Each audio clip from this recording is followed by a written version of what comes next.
শরণার্থী আপডেটের নতুন ভিডিওতে সকলকে স্বাগত জানাই। ভিডিওটির প্রথম থেকে শেষ পর্যন্ত যুক্ত থেকে অনেকগুলো ইনফরমেশন বুঝে নিন। আমাদেরকে সাপোর্ট করতে ভিডিওতে একটি লাইক দিন, আপনার মতামত কমেন্টস করুন এবং এই ভিডিওটি সর্বোচ্চ সংখ্যক শেয়ার করুন যাতে করে অগণিত মানুষ জানতে পারে এবং সঠিক ইনফরমেশনগুলো বুঝে নিতে পারে। আপনার কাছে যদি অভিবাসীদের কোনো তথ্য থাকে ভিডিওতে কমেন্টস করে জানাতে পারেন, কারণ জীবন এবং জীবিকার সন্ধানে আরো উন্নত একটি ভবিষ্যতের আশায় ঘরবাড়ি ছেড়ে যে লোকগুলো বের হয়েছে তাদের সর্বশেষ ইনফরমেশনটি জানার জন্য রেকর্ড সংখ্যক মানুষ অপেক্ষায় থাকে। প্রিয় দর্শক, লিবিয়া থেকে ইতালি আমরা কমন ভাবে জানি বাংলাদেশিরা বা বিভিন্ন দেশের লোকজন অবৈধভাবে ইতালিতে প্রবেশ করার চেষ্টা করছে। যদিও সাম্প্রতিক সময় লিবিয়া থেকে ইতালিতে গেলে আলবেনিয়াতে যেতে হবে এই ধরনের একটি চাপ রয়েছে অভিবাসীদের মাঝে, আর যে কারণে অভিবাসীরা চেষ্টা করছে নতুন রাস্তা বের করতে। যেমন নতুন একটি রাস্তা অলরেডি বের করেছে। সাম্প্রতিক একটি ভিডিও ফুটেজ সামাজিক যোগাযোগ মাধ্যমে ভাইরাল হয়েছে, আমরা আপনাদেরকে সেই ভিডিওটি দেখাচ্ছি। এই ভিডিওটিতে স্পষ্ট দেখা যাচ্ছে অভিবাসী বোঝাই করা একটি নৌকা যেটি লিবিয়ার তব্রুক থেকে ছেড়েছিল। লিবিয়ার তব্রুক থেকে ছেড়ে যাওয়ার পর এই নৌকাটিতে থাকা ৩০০ জন অভিবাসী গ্রিসের একটি দ্বীপে প্রবেশ করেছে, যা নিঃসন্দেহে একটি ভালো খবর।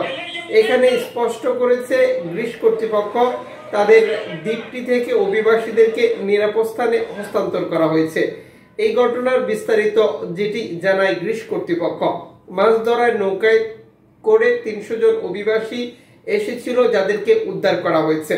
গ্রিক কর্তৃপক্ষ সোমবার জানিয়েছে ইতালিতে বা ইউরোপে আসার উদ্দেশ্য নিয়ে এই নৌকাটি ছেড়েছিল লিবিয়ার তব্রুক থেকে।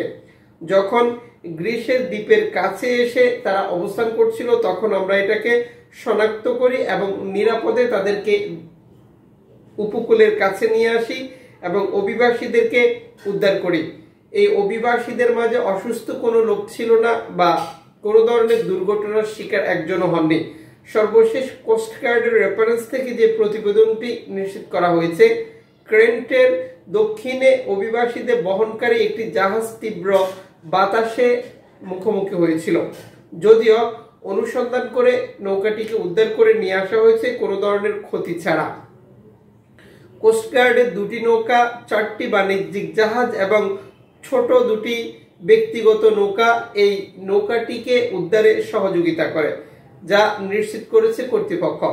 18 নটিক্যাল মাইল দূরে বা 20 মাইল দক্ষিণে অবস্থিত দক্ষিণ ক্রেন্টের একটি ছোট্ট দ্বীপ। মাছ ধরার নৌকাটি অবশেষে নিজস্ব ইঞ্জিন নিয়ে গাবদোস বন্দরে পৌঁছাতে সক্ষম হয়েছে, যা ভিডিওতে দেখিয়েছিলাম। এই প্রতিবেদনে নিশ্চিত করা হয়েছে ছোট্ট এই দ্বীপটিতে মধ্যপ্রাচ্য থেকে অভিবাসীরা আসা শুরু করেছে, যা গত কয়েক মাসেই দেখা যাচ্ছে। আপনারা অবগত রয়েছেন যে গত বছরের শেষের দিকে 750 জন শরণার্থী নিয়ে একটি নৌকাডুবির ঘটনা, গ্রিসের যে দুর্ঘটনাটি তা এরই মধ্যে সারা পৃথিবীতে আলোড়ন তুলেছিল। পাকিস্তানের বহু অভিবাসী মৃত্যু হয়েছিল, যে কারণে পাকিস্তানে 3 দিন শোক পালন করেছিল। সেই ঘটনায় 82 জনের মৃতদেহ উদ্ধার করা হয়েছিল, 104 জন শরণার্থী জীবিত উদ্ধার করা হয়েছিল। বাকিদের খবর এখনো পাওয়া যায়নি, তারা কি আদৌ জীবিত আছে নাকি মরে গেছে। ঠিক এভাবে জীবন এবং জীবিকার সন্ধানে আরো উন্নত একটি ভবিষ্যতের আশায় ভিটে মাটি বিক্রি করে ধার দেনা করে অভিবাসীরা প্রতিনিয়ত চেষ্টা করে যাচ্ছে ইতালি, গ্রিস বা ইউরোপের বিভিন্ন দেশে প্রবেশ করতে, যার এক্সাম্পল উদাহরণ হতে পারে এই নৌকাটি।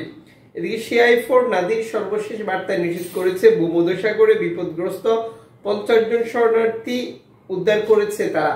অ্যালামফোন রেডিও টেকনোলজি একটি বিপদগ্রস্ত নৌকার খবর দিয়েছিল, যে রেফারেন্সের পর এই অভিবাসীদেরকে উদ্ধার করা হয়েছে বলে এই প্রতিবেদনে নিশ্চিত করা হয়েছে। এদিকে সার্ডিনিয়াতে 2টি নৌকায় করে 35 জন শরণার্থী প্রবেশের একটি রিপোর্ট প্রকাশ করেছে ইতালি কর্তৃপক্ষ।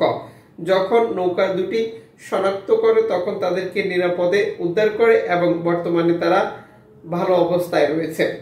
এদিকে গ্রিক কোস্ট গার্ড প্রতিনিয়ত অভিবাসীদের পুশব্যাক করার চেষ্টা চালিয়ে যাচ্ছে, যা ধারাবাহিকভাবে অব্যাহত রয়েছে। সর্বশেষ প্রতিবেদনে এটি আবারও নিশ্চিত করেছে অ্যালামফোন এবং গ্রিসের বিভিন্ন উপত্যকা বা দ্বীপে অভিবাসীদেরকে আটক করে সেখান থেকে পুশব্যাক করার মতো ঘটনাগুলো ঘটছে, যা 2020 সালের পর থেকে গ্রিস কর্তৃপক্ষ ধারাবাহিকভাবে করে যাচ্ছে।